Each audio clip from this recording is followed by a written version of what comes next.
बातमी आहे सांगलीमधून। सांगलीतल्या मिरज इथल्या बाजारपेठेमध्ये चिकनच्या दरानं आजवरचे सगळे विक्रम हे मोडीत काढलेले असून प्रति किलोचा दर हा 300 रुपयांवरती गेल्यामुळे सर्वसामान्यांच्या खिशाला मोठी कात्री लागली आहे। वाढत्या उन्हामुळे पक्षी मृत्युमुखी पडण्याचं प्रमाण हे वाढल्यामुळे आणि उत्पादनामध्ये मोठी घट झाल्यामुळे ही दरवाढ झाल्याचं समोर येत आहे। सध्या उन्हाची तीव्रता ही प्रचंड वाढलेली आहे, ज्याचा थेट परिणाम हा कुक्कुट पालनावरती होतोय। साधारणपणे 45 दिवसांमध्ये तयार होणारा पक्षी उन्हाळ्यामुळे आता 60 दिवसांचा कालावधी घेतोय आणि यामुळे मार्केटमध्ये पक्ष्यांची आवक कमालीची घटलेली आहे। बॉयलर ट्रेडर्स असोसिएशनचे जिल्हाध्यक्ष सरताज भोकरे यांनी दिलेल्या माहितीनुसार किरकोळ चिकन सेंटरमध्ये सध्या 280 ते 300 रुपये किलो दरानं विक्री ही सुरू आहे। चिकनच्या इतिहासातील हा आतापर्यंतचा उच्चांकी दर मानला जातोय।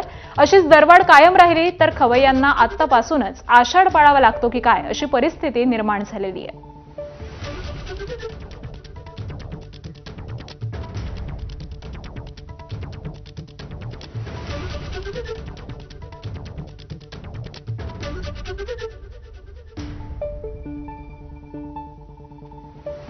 आज मार्केटमध्ये ऊन जास्त पडतोय, त्यामुळं मालाचंही शॉर्टेज आहे आणि जे लहान पिल्लं जे आहेत म्हणजे चिक्स, एका दिवसाच्या चिक्सची किंमत सध्या 60 रुपये आहे।